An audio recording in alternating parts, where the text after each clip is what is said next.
Le débat ce soir va réunir une partie seulement, une petite partie des autrices et des auteurs du livre pour en finir avec le petit Paris que voici, mais qui sera en vente tout à l'heure, parce qu'Alexandre Bertrand viendra avec une dizaine d'exemplaires.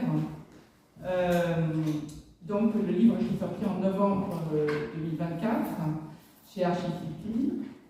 Ainsi que le débat réunit certaines autrices et auteurs du livre, ainsi que Anne Carval, qui n'a pas participé à ce livre, mais qui est là, non pas en idée, mais vraiment invitée, parce qu'elle a été l'autrice avec Laure Wojcik, journaliste d'un livre qui s'appelle Le naufragé du Grand Paris Express,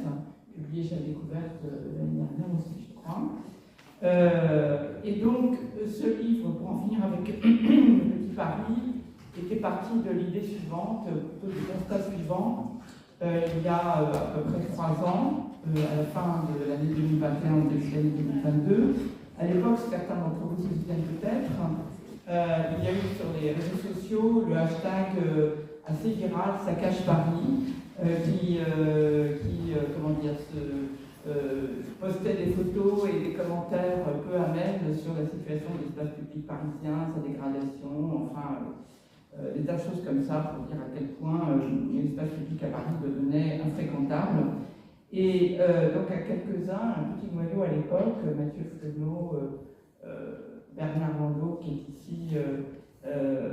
nous nous sommes dit qu'il fallait peut-être élargir la focale et surtout ne pas être dans la déploration d'un espace public dégradé, mais tenter d'élargir la focale sur l'ensemble des tensions qui traversent l'espace parisien et métropolitain, la question du logement, la question des espaces verts, de l'activité, de la démocratie, des services,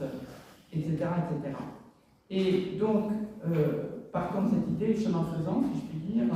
on a réuni un collectif de 16 contributrices et contributeurs, venant d'horizons différents, géographes, historiens, élus, architectes, urbanistes, paysagistes, qui présentent tous des analyses libres, voire parfois même divergentes, sur la relation longue, inachevée et compliquée entre Paris et le Grand Paris, sur ses blocages, ses avancées et parfois ses perspectives, avec quelques éclairages, notamment 2 éclairages tout à fait intéressants de Martine et de Raphaël sur Londres et sur Tokyo. Donc, la vocation première de cet ouvrage, comme l'a écrit dans la préface